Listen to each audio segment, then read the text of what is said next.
The Galactic Council of the Seven Systems had convened an emergency session for the first time in over 3 centuries. Ambassador Trell of the Vexari Confederation sat rigidly in his chair, his 4 eyes blinking in sequence as he reviewed the classified reports one final time. The data was clear, yet no one wanted to believe it. "We have confirmed that the humans have no energy weapons beyond their primitive nuclear devices," Trell announced to the assembled representatives. "Their ships are slow, their armor is thin, and their sensory systems are laughably limited." Ambassador Nax, a crystalline being from the luminous expanse, pulsed with skepticism. "Then why have we lost 3 outposts near their territory in the past solar cycle?" The question hung in the recycled air of the chamber. Trell's assistant, Kem, stepped forward with a holographic display. "Because we were looking for the wrong weapons," Kem said, her voice steady despite the gravity of the revelation.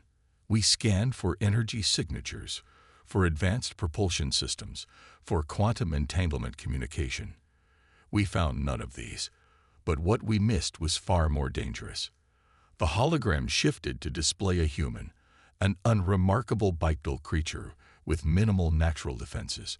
Next to it appeared data streams and neural mappings.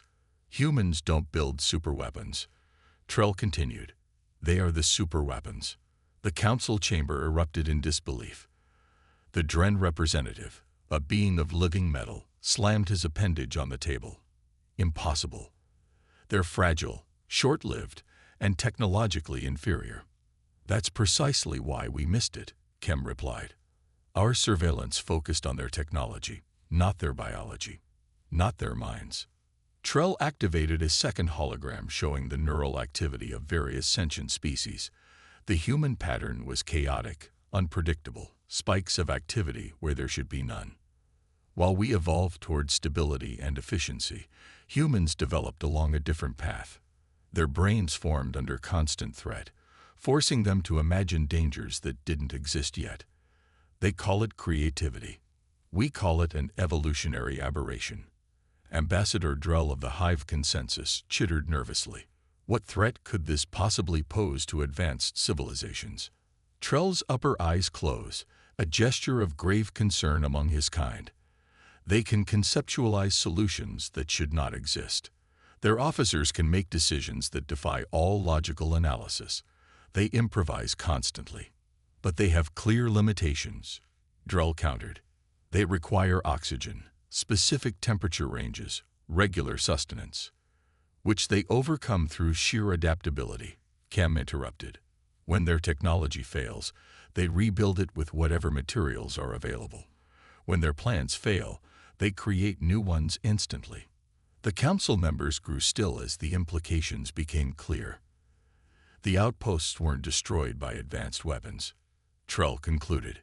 They were overcome by humans who refused to accept limitations we consider absolute. At the 3rd outpost, after we disabled their communications and weapons, a single human engineer repurposed a mining laser and atmospheric filters to create a crude but effective countermeasure to our shielding technology, a technology they had never encountered before. Ambassador Nax's crystalline form dimmed slightly. "Are you suggesting these humans are a threat to the stability of the 7 systems?" "I'm suggesting," Trell said carefully, "that perhaps we have been measuring power incorrectly for millennia.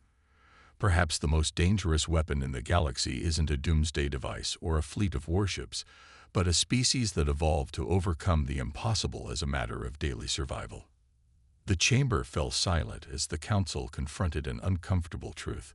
They had prepared for every weapon they could imagine, but had failed to recognize that imagination itself could be the deadliest weapon of all. Dr. Ton Reed, the only human xenobiologist permitted to work within the high-security research division of the 7 systems, stared at the message on his screen with growing concern.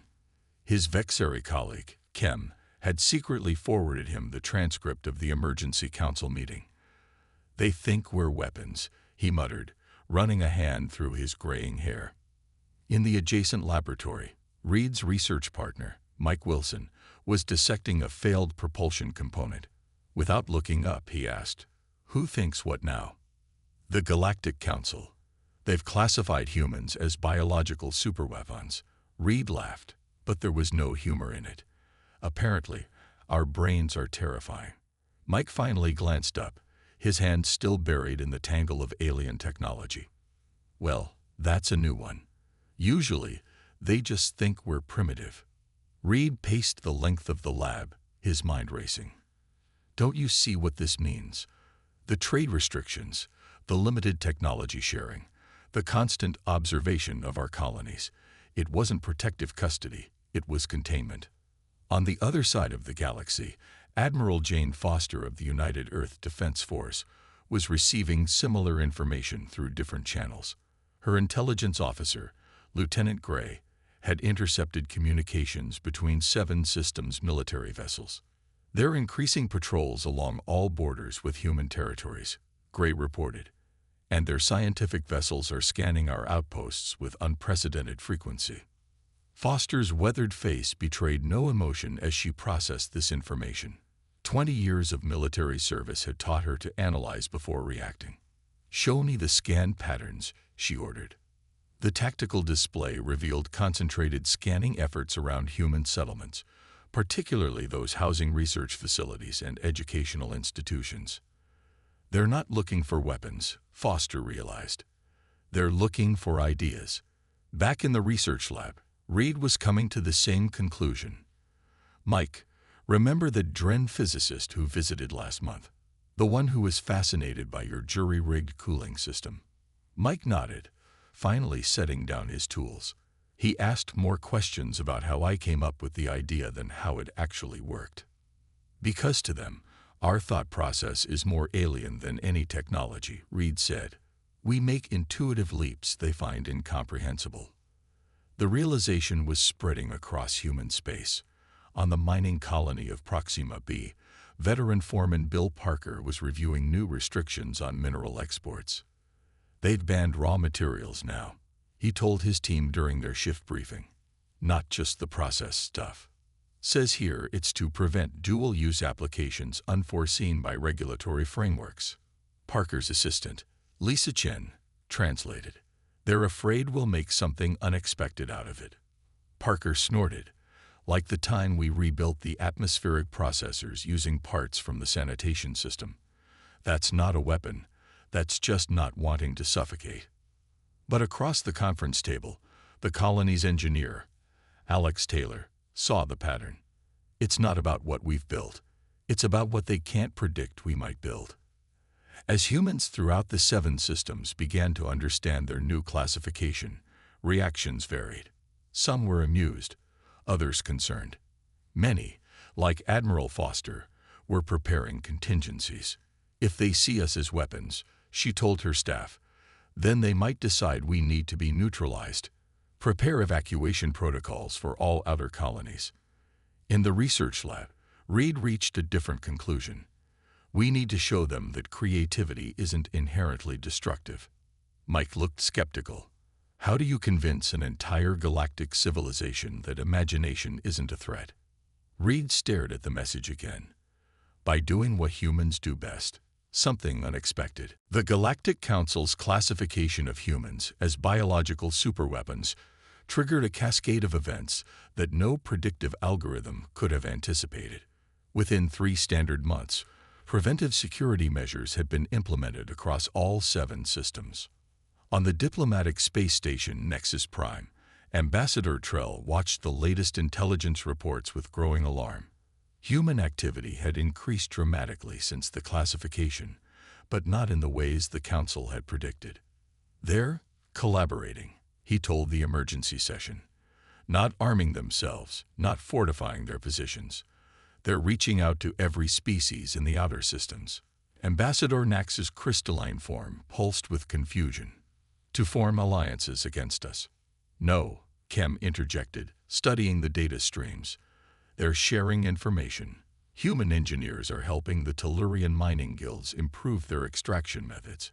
Human doctors are working with Ferian healers on adaptive medicine." The council chamber filled with urgent discussions as representatives struggled to interpret this unexpected development. Meanwhile, on the human colony world of New Horizon, Dr. Reed had established what he called the Open Innovation Initiative. Representatives from 17 non-council species gathered in hastily constructed meeting halls. The council sees human creativity as a weapon, Reed explained to the assembled aliens. We want to show them it's a tool, one we're willing to share. Among the attendees was Zik, a reptilian merchant from the resource-poor Saurian cluster.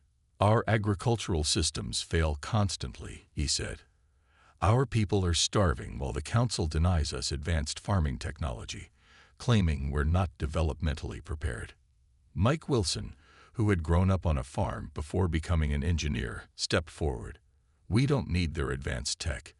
Let me show you something my grandfather developed during the Earth drought of 2089, using nothing but scrap materials and basic chemistry.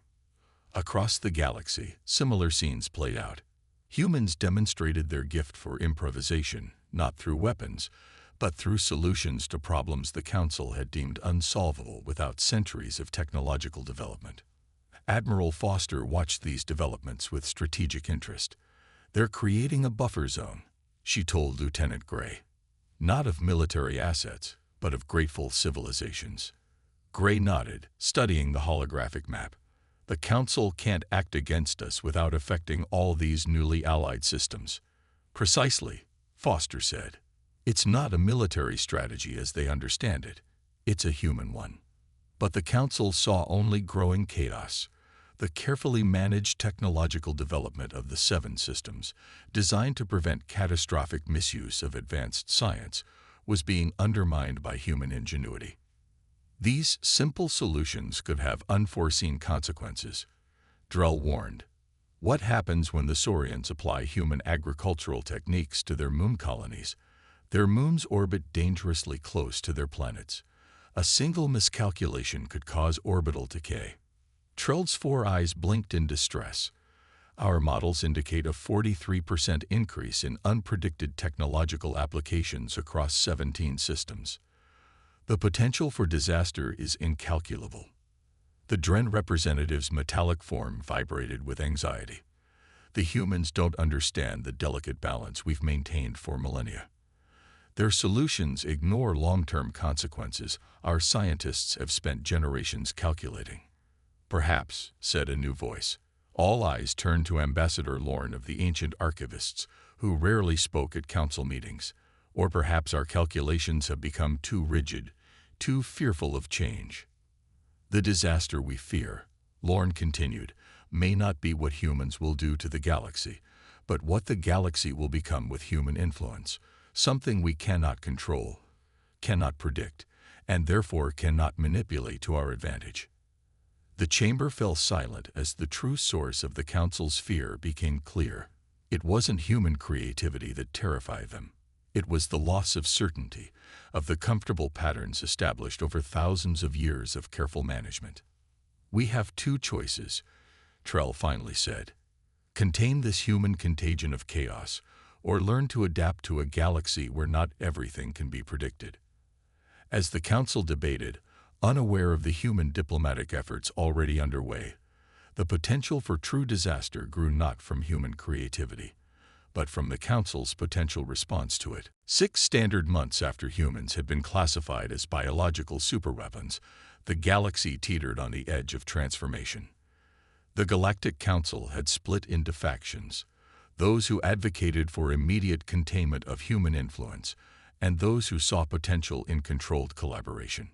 Ambassador Trell found himself in an unexpected position, mediator between these opposing viewpoints. His assistant Kim had been instrumental in helping him understand the nuances of the human approach. Their solutions aren't perfect, Trell addressed the Council, but they're adaptable in ways our carefully engineered systems are not. On the central observation deck of the human embassy to the 7 systems, Dr. Reed watched ships from non-council worlds arriving in unprecedented numbers. His Open Innovation Initiative had expanded beyond his wildest expectations. We've received requests for consultation from 32 systems now, Izade reported. Most recent is from the Mantari Collective. They've never reached out to outsiders before. Reed nodded, feeling the weight of responsibility. We need to be careful.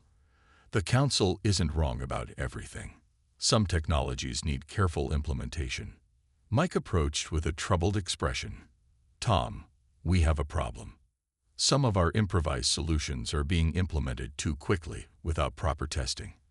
The Saurians have already experienced a critical failure in their atmospheric processors. Reed's heart sank. Casualties? None, but it was close. They modified our designs without understanding the underlying principles. This was exactly the scenario the Council had feared: rapid, uncontrolled technological proliferation leading to potential disasters. Human creativity without human caution. Across the galaxy, Admiral Foster was dealing with the military implications. Several Council worlds had begun positioning defensive fleets near human trade routes. They're not attacking, Lieutenant Gray observed, but they're sending a message. Foster studied the tactical display. And we need to send one back. Order all ships to maintain current courses, but power down weapons systems. Make it obvious they're doing so. Admiral, Gray questioned. We demonstrate that we understand their concerns, Foster explained. Show them we can be unpredictable and responsible simultaneously. On the Council station, the debate had reached a critical point.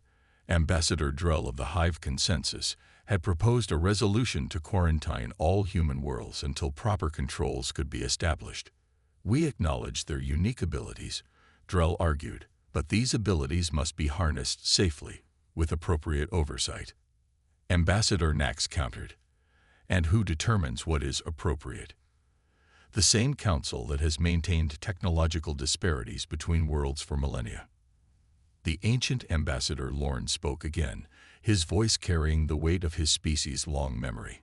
Perhaps instead of containing humans, we should learn from them. Not their specific solutions, but their approach to finding solutions. In the silence that followed, Trell made his decision. I propose a third option. Neither containment nor uncontrolled collaboration, but partnership.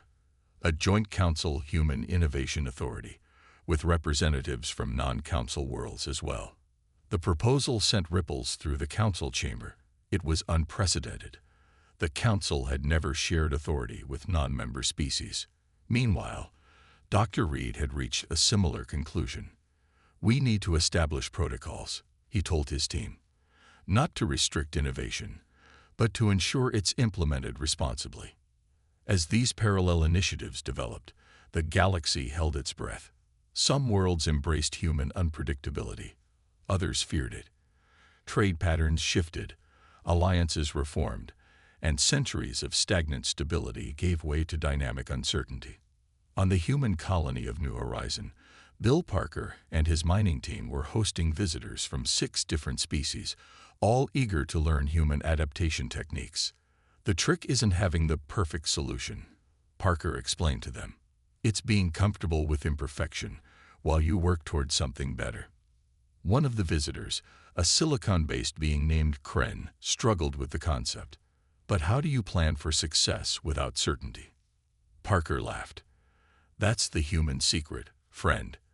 We don't plan for success.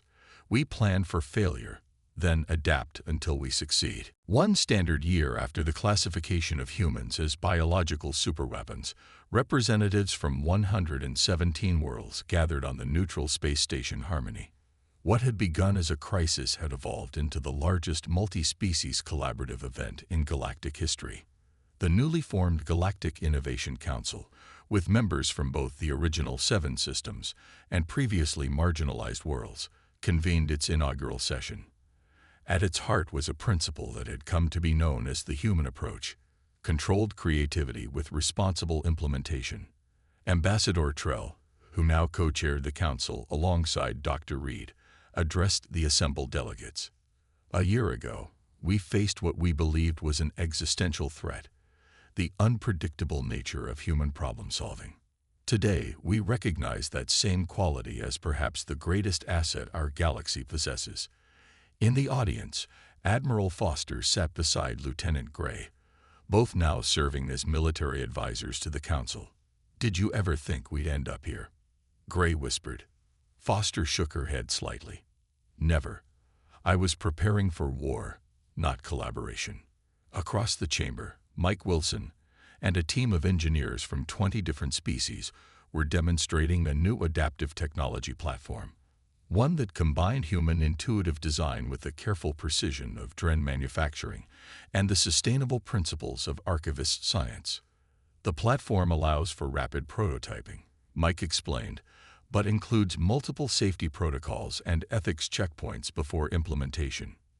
This balance between innovation and caution, between human creativity and alien wisdom, had become the foundation of a new galactic approach to progress.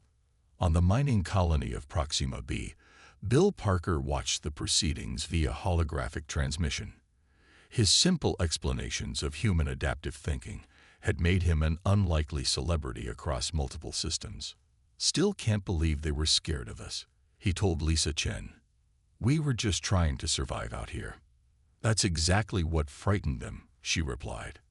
"Our determination to survive, to overcome, to adapt. It looked like a weapon to them, because they'd forgotten how to do it themselves." In the council chamber, Ambassador Lorne was sharing the final results of a comprehensive study. The data is clear. Systems that have adopted the human approach have experienced a 78% increase in problem-solving efficiency, with only a 12% increase in implementation failures, all of which were successfully contained. Dr. Reed listened with mixed emotions, pride in what humans had contributed, but also humility in recognizing how much they still had to learn from the ancient species of the galaxy. "The true power of humanity," Reed told the assembly during his closing remarks, "was never our creativity alone. It was our capacity to share it, to collaborate, to find common ground with beings utterly unlike ourselves." Ambassador Nax's crystalline form pulsed with agreement. Perhaps that is the final irony. What we feared as a weapon was actually a bridge. As the formal proceedings concluded, representatives broke into smaller groups, continuing discussions that would shape the future of countless worlds. The rigid hierarchies of the old Galactic Council had given way to a more fluid, adaptive organization, one that acknowledged differences in development without imposing arbitrary restrictions. In a quiet moment, Trell found Reed staring out at the stars. "What are you thinking, Doctor?" the Vexari asked. Reed smiled faintly. "I'm thinking about weapons and tools. How the same thing can be either, depending on how you use it." Trell's 4 eyes blinked in sequence, a gesture Reed had come to recognize as thoughtful consideration.